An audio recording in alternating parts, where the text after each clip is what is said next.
کتنی آسانی سے شاعری میں ڈھال لیا ہے. تو آج کا جو نوجوان ہے وہ بہت زیادہ کمپلین کرتا ہوا نظر آتا ہے. آپ نے اپنی شاعری میں بک کے ذریعے تو لوگوں کو بہت سا حوصلہ دیا ہے, اور یہ جو نظم غزل آپ نے ابھی سنائی ہے یہ ایک بہت ہی پازیٹیو تھاٹ ہے میرے خیال میں. تو آپ آج کے نوجوان کو جو ہے وہ کیا کہنا چاہتے ہیں, خاص طور پہ پاکستان میں جہاں بہت سارے مسائل ہیں؟ تو نوجوانوں کے لیے آپ کے کچھ اشعار یا آپ کوئی بہت پیغام شکریہ دینا چاہیں؟ بہت شکریہ. پیغام دیکھیں, میں ایک چھوٹی سی ایگزامپل دینا چاہتا ہوں کہ 1973 میں 77 میں جب بھٹو صاحب کو پھانسی دی گئی, اس سے پہلے جب وہ قید تھے تو میں ایف سی کالج میں فرسٹ ایئر کا طالب علم تھا, سیکنڈ ایئر. جی. تو ان کے پیپلز اسپرٹ فیڈریشن کا اسٹوڈنٹ ہوتے ہوئے میں بڑا سرگرم تھا, ظاہر نوجوان بھی تھا, تو نہ پولیس سے ڈرتے تھے نہ کسی اور سے ڈرتے تھے, اپنے آپ سے نہیں ڈرتے تھے, کسی اور سے کیا ڈرنا تھا. تو بہت بے خوفی, کیا کہنے. ہوا یہ کہ میں پکڑے گئے ایک جگہ تھا, تو مجھے جناب چڑھا دیا گیا کہ آپ قوم کے ستون ہیں, آپ قوم کا فلاں ہیں, آپ قوم کا ڈھمکا ہیں, بڑی لمبی چوڑی تعریف. اور ہم پھول کر کپا ہو گئے, وہاں گئے پڑھنے کے لیے نظم. ابھی نظم شروع ہی کی تھی, ایک آدھ شعر پڑا تھا, ریڈ ہو گئی, اور پھر ستون جو تھا وہ زمین پر لڑک گیا. اور کیا کہنے. وہ جناب اوپر سے پولیس والوں نے, جنہوں نے پنجابی ڈانگا, لاٹھی چارج کیا لاٹھی چارج. اور پکڑ کر لے گئے. 2 دن حوالات میں رہے, اور بعد ازاں مجھے شاہی قلعہ میں قید کر دیا گیا, اور مجھے یہ اعزاز حاصل ہے کہ میں اس شاہی قلعہ میں فیض احمد قاسمی سبتی حسن جیسے لوگوں کے ساتھ قید رہا. کیا بات, کیا بات. ان کی قربت پہ رہا, جہاں سے مجھے یہ سب کچھ کہنے کا سلیقہ ملا. میں ان کے ساتھ بات نہیں کرتا تھا, ان کی بحث میں حصہ نہیں لیتا, لیکن وہ گفتگو کرتے تھے, وہ میرے اندر ضرور رچ بس گئی. میں بچہ تھا, 15-16 سال کی عمر تھی, لیکن وہ لب و لہجہ جو تھا وہ میرے اندر رچ گیا کہ وہ گفتگو کیا کرتا ہے. سبتی حسن وہ تاریخ کے آدمی تھے, سے مارک تک, اور مطلب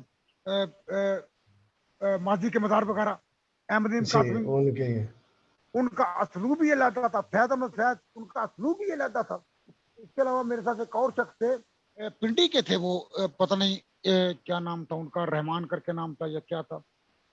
کمزات اور بندی وان بھی پنجابی لکھی ہیں انہوں نے کتابیں. تو فخر زمان ہاں, پیپلز پارٹی کے, ہاں بالکل, جی جی, کلچرل فخر زمان منسٹر بھی صاحب رہے ہیں وہ. فخر زمان صاحب بھی اسی جگہ ہمارے ساتھ قید تھے, اور ایک دو اور لوگ تھے جن کے مجھے نام یاد نہیں ہے. تو میں یہ کہنا چاہ رہا ہوں کہ اگر اس قسم کے مسائل سے آپ کو واسطہ پڑتا ہے, قید و بند کی صحبت تو الگ بات ہے, زندگی بتاتے خود ایک قید و بند کی شکل رکھتی ہے, تو اس میں سے نکلنا یا اس کے تحت زندگی گزارنا جدوجہد کا دوسرا نام ہے. آج کل ہمارا معاشرہ جو ہے, موجودہ دور, یعنی انسان چھوٹا ہو گیا ہے, مسائل بڑے ہو گئے ہیں. کسی زمانے میں مسائل چھوٹے ہوتے تھے, انسان بڑا ہوتا تھا. بالکل. اب ادب کی طرف کو آنا ہی نہیں چاہ رہا. پیدا ہم بعد میں ہوتے ہیں, پہلے ہمیں روزگار کا فکر پڑ جاتا ہے. نوجوان پڑھنے کی جانے مطالعہ کی طرف تو آتا ہی نہیں. میٹرک کرتا ہے تو ماں باپ کہتا پتر کو کام کر لے, کو کم شم کر, اس کا ہاتھ بڑھا. تو وہ اس طرف کیسے آئے گا؟ وہ ہمیں روزگار کو مکمل کرے گا یا ادب کی طرف توجہ دے گا؟ بہت کم لوگ ہیں جو روزگار میں رہ کر بھی ادب کے جانب متوجہ ہوتے ہیں. آپ جیسے اچھا نقیب صاحب, میں یہاں پہ آپ کو ٹوکنے کی جرات کر رہا ہوں کہ آپ نے یہ بہت بڑی شخصیتوں کا بھی ذکر کیا, وہ ادبی لحاظ سے بھی بہت بڑے تھے اور سیاست میں بھی ان کا نام تھا. کیا آپ کو بھی سیاست میں دلچسپی ہے؟ جی, مجھے سیاست سے دلچسپی صرف اس بات سے دلچسپی حصہ لینے کی نہیں کہ میں اس میں سیاست میں حصہ لوں. مجھے عالمی منظرنامے پر نظر رکھنا پسند ہے کہ کیا ہو رہا ہے, اور میں اس کو اپنے کالمز میں یا اپنی نظموں میں یا اپنی غزلوں میں یا اپنی شاعری میں ڈھال ضرور دیتا ہوں جو مجھے دکھائی دے. اچھا, ایک اور سوال آخری ہم سیشن میں داخل ہو چکے ہیں کہ آپ کے خیال میں محبت ایک بار ہی ہوتی ہے یا اس سے زیادہ بار بھی ہو جاتی ہے؟ جی نہیں، میرا خیال ہے کہ محبت بار بار ہوتی ہے. واہ کیا کہہ اور جس سے بھی ہوتی ہے پہلی بار ہی ہوتی ہے. نئی نا، شکل ہو سے تو سکتا پہلی بار ہی ہوتی ہے. نہیں، ضروری نہیں ہے.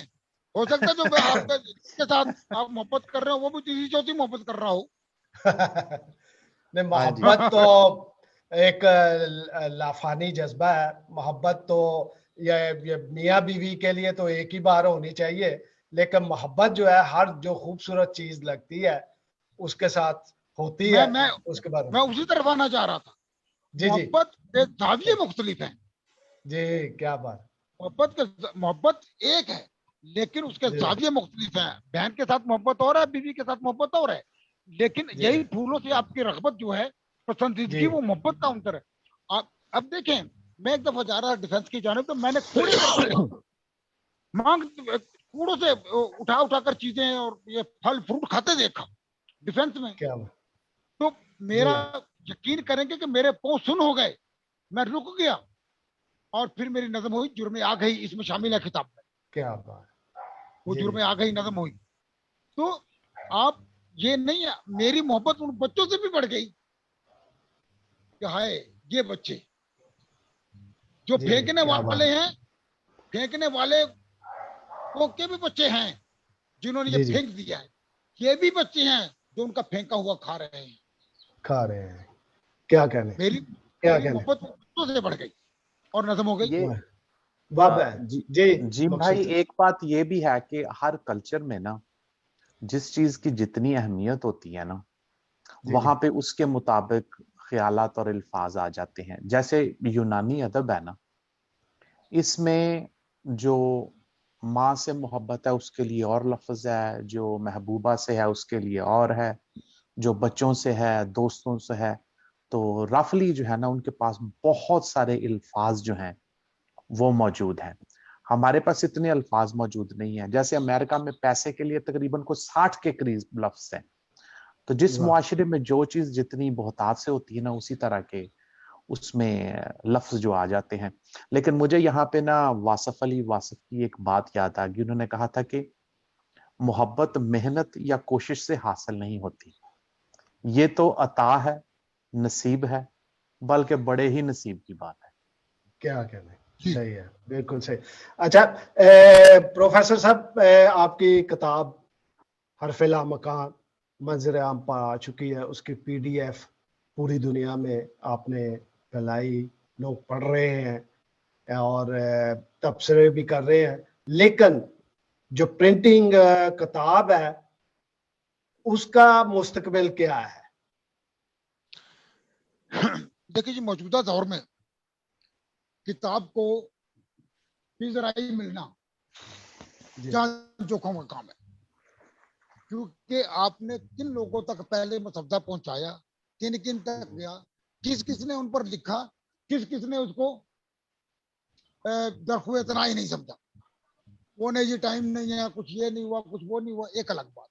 اس کے بعد کتاب کا چھپ جانا، آپ نے چھاپ لی، یہ اپنی صرف خواہشات کی تکمیل کا عمل نہیں ہے کہ میں نے اپنی خواہش کی تکمیل کر لی، میری کتاب چھپ گئی. نہیں، اصل میں یہ آپ کے اندر چھپے ہوئے انسان کے سفر کا وہ آغاز ہے جس پر آپ دوسروں کو چلانا چاہ رہے ہیں، ایک نئی راہداری یا ایک نئی ڈگر دینا چاہ رہے ہیں. اور مجھے یہ اعزاز حاصل ہے کہ میری کتاب بکی ہے جی اور میرے پاس صرف 100 کتابیں رہ گئی 1000 کتابوں میں سے. کیا کہہ رہے. بڑی بہت بات ہے، بہت. کیا بات. اچھا، اس کا مطلب ہے کہ کتاب کا مستقبل ہے اور روشن کتاب ہے. کا مستقبل ہی ہے، لیکن بشرطے کہ ہم اپنے بچوں کا مستقبل بنا کر جائیں. کیا کہہ رہے. اگر ہم نے ان کا ادبی مستقبل نہ بنایا تو آگے جا کر کتاب بے معنی ہو جائے گی. پروفیسر صاحب، کتاب چھپے گی، لائبریری میں محفوظ ہوگی تو ہماری نسل آنے والی پڑھے گی نا. وہ PDF یا ایسے تیار کون کرے گا؟ محفوظ ہوگی تو پھر وہ ہماری نئی نسل پڑھے گی، ان کے لیے رہنمائی ہوگی.